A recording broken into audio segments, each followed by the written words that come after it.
My wife and sister planned a surprise vacation, but left me stranded in another state with no wallet or phone. My father-in-law texted, "Maybe you'll learn some respect now." When I finally got home, I did something that made my entire family beg, "Please just give us one more chance." It started 3 weeks ago when my grandfather passed and left me $175,000. Not life-changing money, but enough to finally pay off our debt and maybe put a down payment on a house. Kennedy, my wife of 4 years, seemed happy about it, but looking back, there was something off about how she kept bringing it up in every conversation. So basically, as Friday, Kennedy and my sister Diana show up at my work, saying they planned a surprise weekend getaway to help me relax after everything with Grandpa.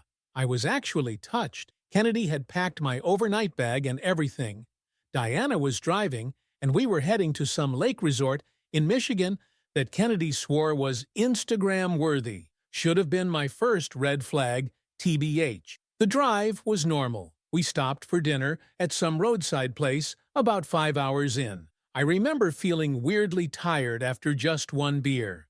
Like, really tired. Kennedy kept saying I should finish my drink so we could get back on the road. Diana was texting someone constantly. Next thing I know, it's 11:43 a.m. Saturday, and I'm waking up in a crusty motel room that smells like cigarettes and bleach. Alone. No Kennedy. No Diana. No wallet. No phone. No car. Nothing. You know that feeling when your stomach drops and your brain can't process what's happening? Yeah. Multiply that by 1,000. I stumbled to the front desk, and this ancient lady tells me the room was only paid for one night by the pretty blonde girl who said her brother had too much to drink. When I asked to use their phone, the lady got all suspicious and said they didn't allow that. I'm standing there in yesterday's clothes, trying not to completely lose my shit, when this guy checking in notices something's wrong. His name's Legend. I know, sounds made up, but it's actually on his license. Dude's a total stranger, but let me use his phone to try calling Kennedy. No answer. Called 5 times. Nothing. Called Diana. Straight to voicemail. And then I get a text from my father-in-law Coulter. Just 7 words. "Maybe you'll learn some respect now." What the actual F***? Legend's looking at me like I might be a serial killer at this point, but when I explain what happened, he actually believes me. Turns out he's staying at the same motel because he's in town for some sales thing. He lets me use his laptop to check Facebook. And that's when I see it. Kennedy has posted a whole freaking album titled Anniversary Getaway with pictures of her at some luxury resort. Her caption says, "When your husband ditches your romantic weekend to clear his head, girls' weekend upgrade with Diana." There's like 58 comments, all sympathizing with her. My head is spinning. Our anniversary isn't for another 3 months, and she's making me out to be the villain? I check my email on Legend's laptop and see our joint account got hit with a $3,200 charge at some resort I've never heard of. $3,000 from our account while I'm stranded in freaking nowhere, Michigan. Legend's a real one. Lets me crash in his room and even lends me his old backup phone to make calls. I try my mom, but she's all weird on the phone saying Diana told her I'd been acting erratic since the inheritance and needed space. WTF? My own mother. I call my buddy Jackson, who's married to Diana, thinking he might know something, but he gets all defensive, saying Diana told him I'd been threatening to cut everyone out of my life over Grandpa's money, that I'd been saying nasty stuff about Kennedy. None of this happened. At this point, my confusion is turning into pure rage. I'm putting it together. Kennedy and Diana drugged me, dumped me in a motel 300 miles from home with nothing, then started telling everyone I'd lost my mind over money. Legend drives me to the bus station Sunday morning. It takes me 11 hours, 3 buses, and the last $43 Legend could spare me to get back to my neighborhood. The whole time I'm sitting there watching Kennedy's Instagram stories, showing her and Diana shopping, getting spa treatment, drinking champagne, with my inheritance money, I'm guessing. When I finally get home around 9 p.m. Sunday night, our house has cars parked all over the driveway, music playing. I can see through the windows that Kennedy is hosting some kind of party. I'm standing there in the same clothes I've been wearing for 3 days. No wallet, no keys, borrowing a stranger's phone, while my wife is throwing a party with my sister after abandoning me across state lines. I don't even have my house keys. I'm literally locked out of my own home, so I walk around to the back where I know the bathroom window doesn't lock right. And I hear them through the open kitchen window. Kennedy, Diana, Coulter, and like a dozen people I don't even know. Kennedy's telling someone about teaching Jerry a lesson about respect and how he needs to understand that inheritance is for family, not just him. I peek through the window and see Kennedy showing off a brand new designer bag to my mom. My mom is there, nodding along like Kennedy didn't just commit a crime against her son, and Diana is there with a new freaking Apple Watch and AirPods, laughing about something with my father-in-law Coulter, who has his arm around Kennedy in this weird protective way. It hit me all at once. They were spending my inheritance. They left me for dead in another state so they could access my money. And they were celebrating it. I took a picture through the window. Evidence. Then I backed away before anyone could see me. I walked to the 24-hour diner around the corner and just sat there, my hands shaking, staring at the picture of my wife, my sister, and my in-laws partying with my money after leaving me stranded 300 miles away. That night I slept on a bench in the park, cold, furious, and planning. Because in that moment, I decided they weren't just going to get away with this. They weren't just going to teach me a lesson. I was going to burn their entire world down. You guys, I'm not normally a vengeful person. I'm actually the family peacekeeper. The nice guy. The one who always forgives. But something in me snapped.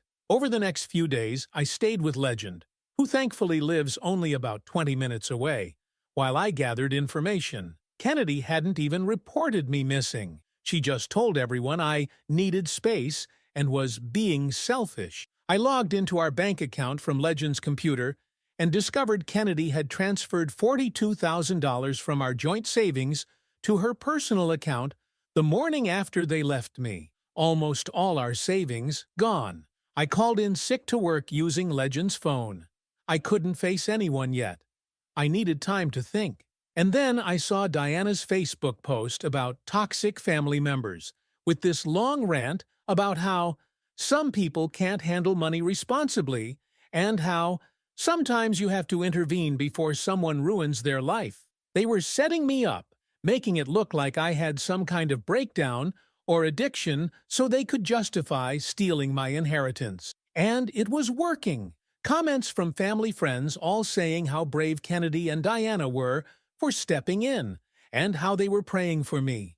I was literally watching my reputation and life get destroyed in real time while hiding at a stranger's apartment. That's when I knew this wasn't just about getting my money back. This was about survival. This was about justice. This was about making them regret ever thinking they could do this to me. So I started planning. I made a list of everything they'd taken from me. My money, $175K INHERITANCE plus 175, inheritance plus 42K, savings, my reputation, my home, my family relationships, my dignity, and I decided they would pay for each one, with interest. Yesterday, I finally went back to the house when I knew Kennedy would be at her yoga class. I still had the emergency key hidden in the grill out back. I went inside and it was like walking into a stranger's home. New expensive stuff everywhere. Shopping bags from high-end stores. Kennedy had been on a spree with my money. I gathered some clothes, my laptop, important documents, and the flash drive where I keep financial records. I took pictures of all the new purchases with their tags still on. As I was leaving, a text came through on Kennedy's iPad that was sitting on the counter. It was from Diana. Has Jerry contacted you yet? Think he's still stuck in Michigan? And Kennedy had replied, who cares? By the time he figures it out, we'll have everything moved to Dad's accounts. He can't touch it there. I took a screenshot. More evidence. I left before Kennedy got home. She still doesn't know I'm back in town. No one does except Legend. This morning I went to the bank and spoke to the manager. Showed him the texts. Explained I had been drugged and abandoned. He froze our joint accounts pending investigation. Then I called my grandfather's lawyer.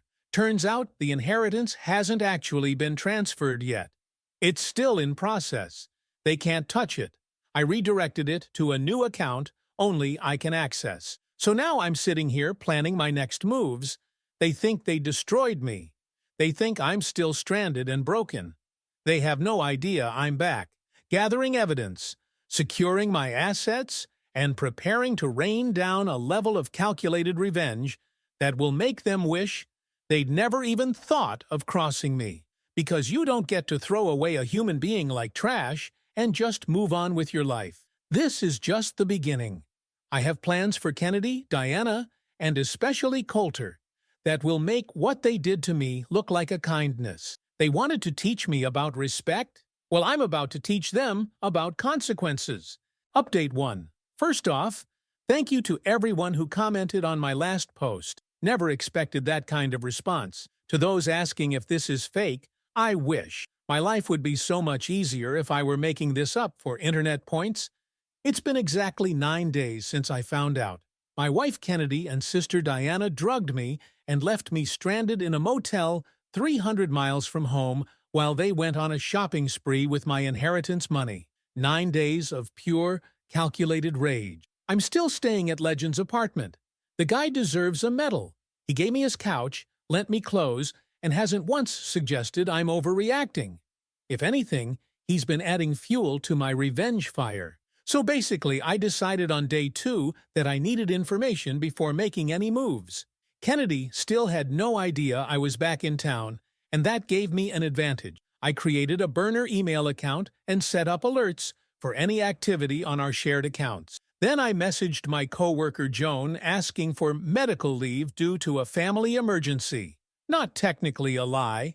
Joan turned out to be my unexpected MVP in all this. When I finally told her what happened, leaving out my revenge plans, obviously, she revealed her ex did something similar last year. She helped me navigate the HR process to protect my job without tipping off Kennedy, who occasionally socializes with people from my workplace.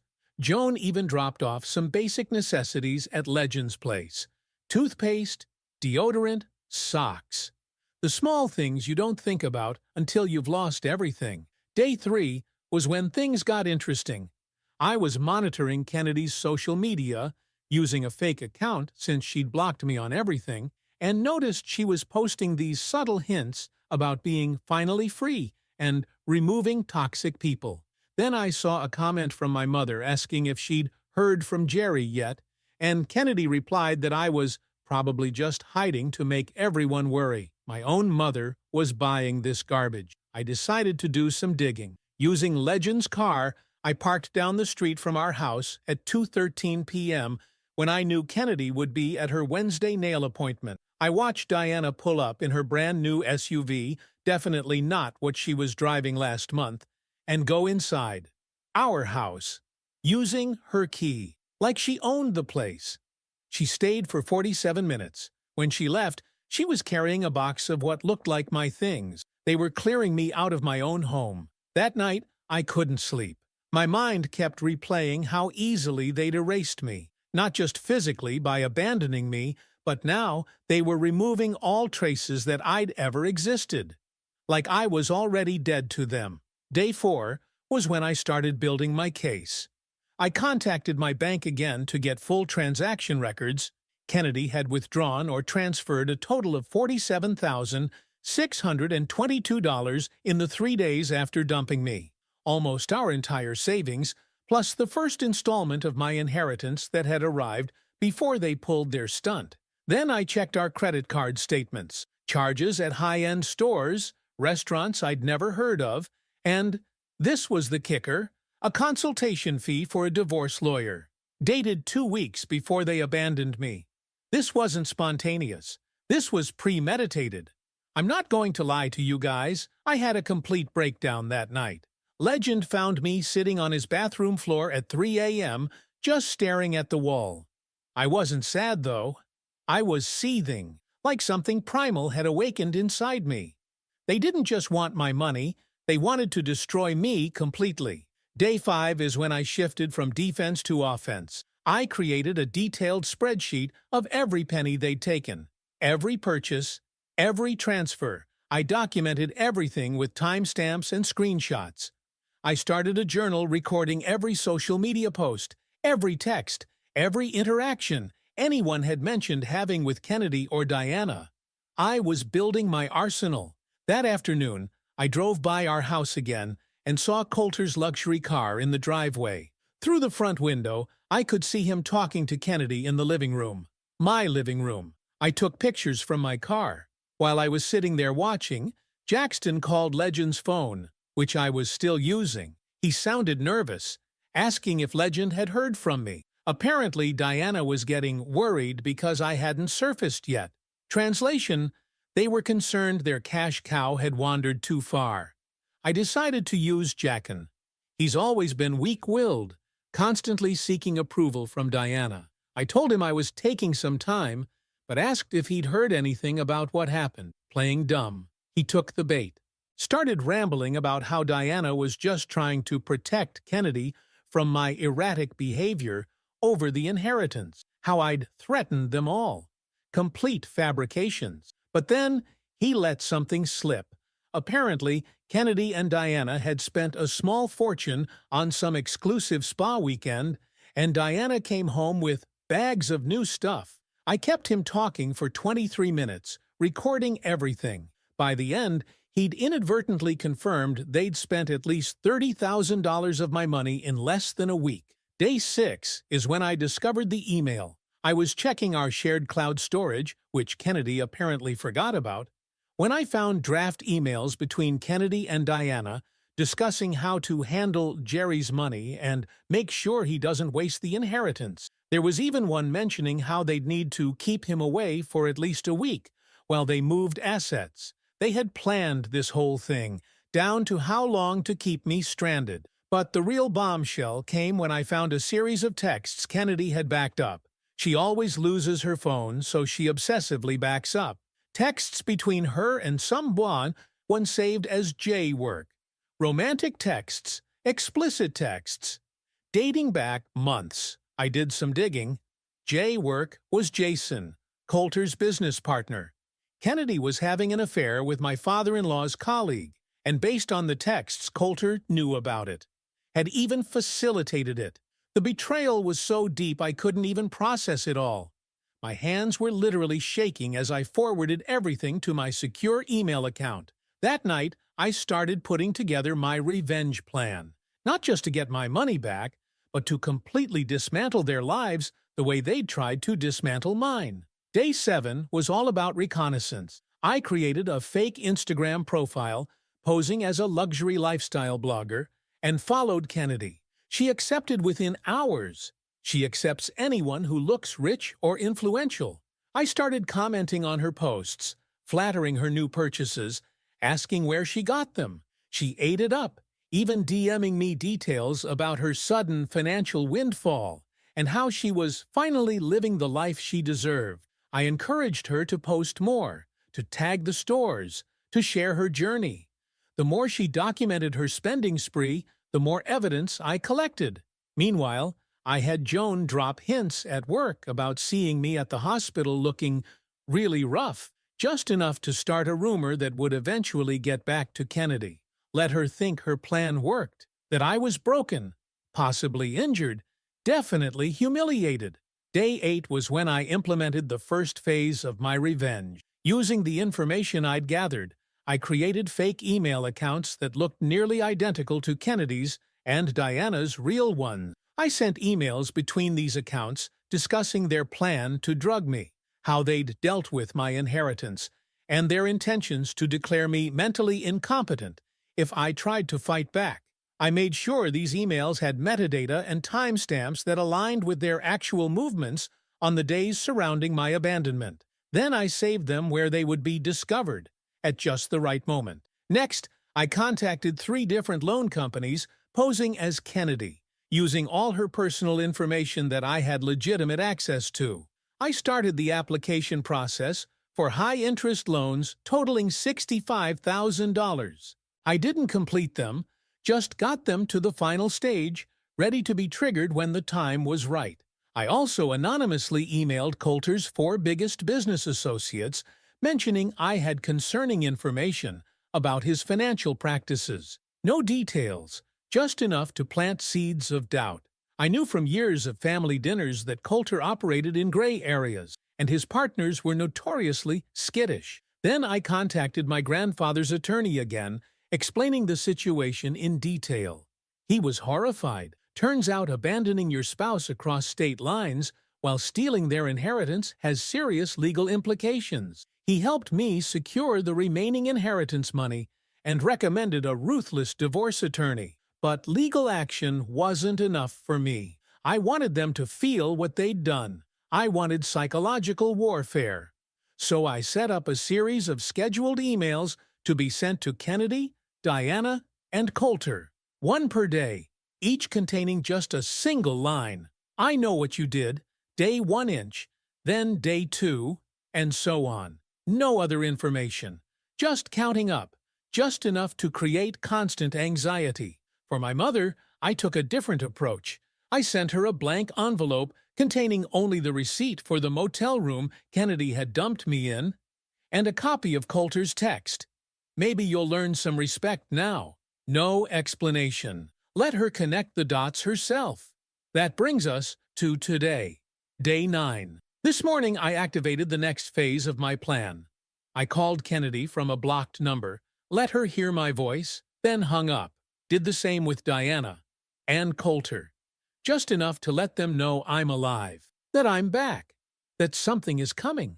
Then I logged into our home security system, which they apparently forgot I had access to, and watched their reactions on the cameras. Kennedy pacing frantically, calling Diana in a panic. Diana rushing over, both of them checking the locks on the doors. Coulter arriving an hour later, looking grim. They're scared, but they have no idea what's actually coming. I've spent the day finalizing the rest of my plan, the parts I can share. I've documented every penny they've spent and prepared evidence of their conspiracy. I've gathered proof of Kennedy's affair with Jason, including timestamps showing it started before they abandoned me. I've secured my inheritance and frozen what assets I could. I've prepared evidence packages for every family member, friend, and business associate in their circles. I've set up financial landmines that will detonate with a single click. Tomorrow, I unleash everything at once. A coordinated strike designed to dismantle their lives as thoroughly as they tried to dismantle mine. Legend thinks I should warn them first. Give them one chance to return what they stole and apologize. But you don't get a warning when you try to destroy someone's entire life. They thought they left me with nothing. But what they really did was free me from any obligation to show mercy. They wanted to teach me about respect. Well, I'm about to teach them about consequences. My entire family is about to learn a very expensive lesson. You don't bury someone unless you're absolutely certain they're dead. They thought they buried me. They didn't realize they planted a seed. Update 2. Well, Reddit. It's been exactly 2 weeks since I discovered my wife. Kennedy and sister Diana drugged me and abandoned me 300 miles from home while they stole my inheritance. 1 week since I posted my revenge plan. The day of reckoning finally came, and holy Shastrisk tea, did it deliver. I woke up at 4:37 a.m. on D-Day. Couldn't sleep. My heart was doing this weird fluttery thing, not from nervousness, but from this ice-cold anticipation. Legend made us both coffee while I did final checks on all my digital weapons. The first shot was fired at exactly 7 a.m. I activated all 3 loan applications in Kennedy's name simultaneously. By 7:03, her phone would be blowing up with approval notifications for $65,000 in high-interest debt. That's when the first scheduled email also hit her inbox. A compilation of screenshots showing every purchase she'd made with my money, along with the exact legal penalties for financial fraud. At 7:15, I triggered the email to Diana and Jackson. Theirs contained the entire text exchange between Diana and Kennedy planning my abandonment, plus records of every penny Diana had spent from my inheritance. I included photos of Diana's shopping sprees with timestamps that proved she was spending my money while I was still stranded in Michigan. For Jackson specifically, I added the texts where Diana called him a spineless ATM and discussed how she was only with him for financial security. Not even part of my original revenge, but something I discovered while digging. Poor bastard. The email to Coulter went out at 7:30. His was special detailed documentation of questionable business practices I'd heard him discuss at family dinners over the years, plus proof he knew about Kennedy's affair with his business partner, Jason. I addressed it to Coulter and CC'd all 5 of his major business associates. By 8 a.m., I was parked down the street from our house with Legend, watching through binoculars. The first sign it was working. Kennedy rushing out to her car in pajamas, phone pressed to her ear, looking absolutely panicked. 10 minutes later, Diana's SUV screeched into our driveway. Then Coulter's luxury sedan. They were gathering for an emergency damage control meeting. Exactly as I'd predicted. While they were busy freaking out inside, Phase 2 began. I posted a carefully crafted statement on all my social media accounts simultaneously. After being drugged and abandoned in Michigan by my wife and sister who stole my inheritance, I'm finally home and safe. Thank you to those who reached out with concern. For those who participated or stayed silent, the evidence has been compiled and appropriate actions are being taken. I tagged Kennedy, Diana, and every family member and mutual friend we had. Then I posted the security camera footage from our house showing Kennedy and Diana discussing how they dealt with Jerry and how they were spending my money. The footage they didn't know existed because the cameras were hidden in our smoke detectors, a security measure I'd installed last year after a break-in next door. By 9:13 a.m., my phone, well, Legend's phone that I was using, started blowing up. First Kennedy, then Diana, then Coulter. I let every call go to voicemail, listened to their increasingly desperate messages while Legend and I got breakfast at a diner. Kennedy went from angry to panicked in 3 voicemails. Message 1, accusing me of hacking her accounts and demanding I call her immediately. Message 2, claiming the loans were fraud and she would press charges. Message 3, begging me to talk to her, saying we could work this out and she would explain everything. Diana's messages were more threatening at first, then dissolved into panic when she realized what I actually had on her. Message 1, legal threats about defamation. Message 2, demanding I take down the social media posts. Message 3, pleading that I was destroying her marriage and ruining her life. Coulter only left 1 message. He tried sounding calm, but I could hear the fear. He wanted to discuss a resolution that works for everyone, and mentioned he was willing to make financial amends. Too little, to *****ing late. By noon, the fallout was nuclear. Jackson had apparently seen the texts from Diana and moved out. He sent me a message saying he had no idea what they'd done to me and was disgusted. Kennedy's loan applications were causing her credit score to plummet in real time, and one of Coulter's business partners had already called an emergency meeting. But I wasn't done. Not even close. At 1 p.m., I launched Phase 3. I forwarded all my evidence to Kennedy's parents, who had always treated me like I wasn't good enough for their daughter. I included a detailed accounting of exactly how much of my money Kennedy had stolen and spent. Then I sent a separate package to my own mother, who had believed Diana's lies about me. Hers included the security footage of Diana laughing about abandoning me, plus screenshots of Diana telling Kennedy they needed to control the narrative with Mom. The cherry on top, I forwarded Kennedy's explicit messages with Jason to Jason's wife. Not my proudest moment, but she deserved to know too. By 3 p.m., my social media posts had hundreds of comments and shares. Friends we'd known for years were publicly condemning Kennedy and Diana. Kennedy's carefully curated social media image was imploding in real time as people connected the dots between her sudden shopping sprees and what she'd done to me. At 4:27 p.m., the first direct hit landed. My phone buzzed with a text from Kennedy. "Please stop this. I'll give back whatever's left. Just tell me what you want." I didn't respond. "Let her sweat." Diana texted next. "Jackson left me. Are you happy now? What will it take to end this?" Still no response from me. Coulter was more direct. "Name your price." That's when I knew I had them exactly where I wanted them. They thought this was about money. They thought they could buy their way out. They had no idea.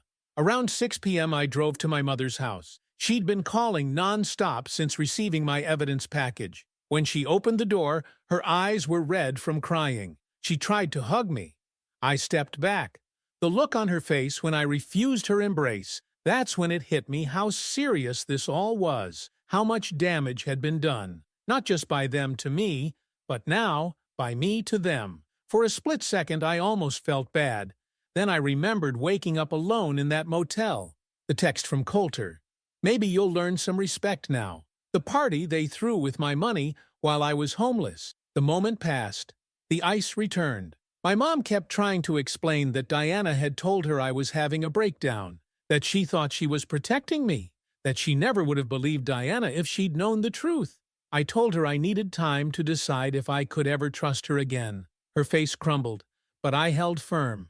I didn't come for reconciliation. I came to deliver my terms. I told her to message everyone involved, Kennedy, Diana, Coulter, and Jackson. Tell them to be at her house at 8 p.m. No excuses, no lawyers, no spouses, just them. She asked what I was planning. I said they'd find out soon enough. At 7:55 p.m., Legend dropped me off a block away from my mom's house. I told him I'd text when I needed pickup. He offered to come in as backup, but this was something I needed to do alone. When I walked into my mother's living room at exactly 8 p.m., they were all there. Kennedy was sitting on the couch looking like she hadn't slept, her designer clothes replaced by sweatpants and a stained t-shirt. Diana was in the corner, eyes puffy from crying. Coulter stood by the fireplace trying to look in control, but fidgeting with his watch. Jackson sat as far from Diana as possible, staring at the floor. The room went dead silent when I walked in. I didn't sit down. I just stood there, looking at each of them. Let the silence stretch until it was physically painful. Kennedy broke first, started sobbing about how sorry she was, how she'd made a terrible mistake, how she'd do anything to make it right. I cut her off mid-sentence. Then I laid out exactly what they'd done to me. In excruciating detail, how it felt to wake up abandoned, how it felt to learn my own family had conspired against me, how it felt to be erased and replaced. No one interrupted. No one could even look me in the eye. When I finished, I told them I wasn't there for apologies. I was there to tell them what happens next. First, the financial terms. Every penny they took would be repaid with 50% interest. I had calculated the exact amount, $267,843, due within 30 days. Second, the personal terms. Kennedy would sign divorce papers giving me everything. The house, the cars, all assets. Diana would publicly admit what she'd done on the same social media platforms she'd used to slander me. Coulter would step down from his position at his business. They sat in stunned silence. Then Coulter tried to negotiate, said the terms were unreasonable and vindictive. That's when I played my final card. I told them about my grandfather's business, the one no one knew he'd left to me along with the inheritance, a small but profitable operation worth about $2 million. The business that, as it turns out, holds the mortgage on Coulter's house. The business that employs Diana's husband, Jatin. The business that Kennedy's parents invested their retirement fund in based on Coulter's recommendation. A business I was now sole owner of. I told them I was considering liquidating it entirely, selling off the assets, laying off all employees, including Jackson, calling in all debts, including Coulter's mortgage. The color drained from Coulter's face. I pulled out my phone, showed them the email draft to the business's board announcing my intentions. One click, and their financial lives would collapse completely. That's when the begging started. Not just for forgiveness, but for mercy. For one more chance.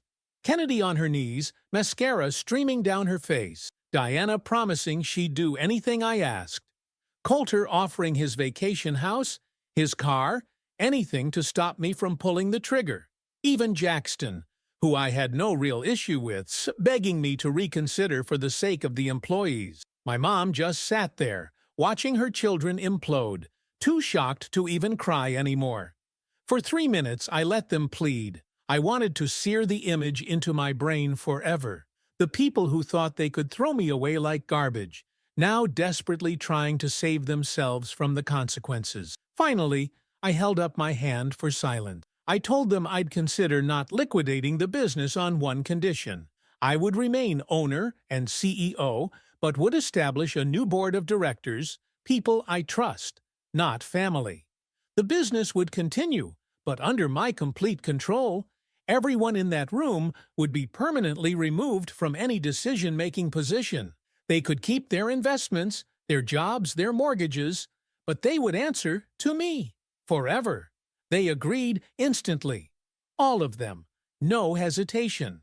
I still demanded full financial restitution and the divorce terms. Those weren't negotiable, but I would spare the business itself. As I turned to leave, Kennedy grabbed my arm, asked through tears if there was any chance for us, any way to rebuild. I looked at her, really looked at her.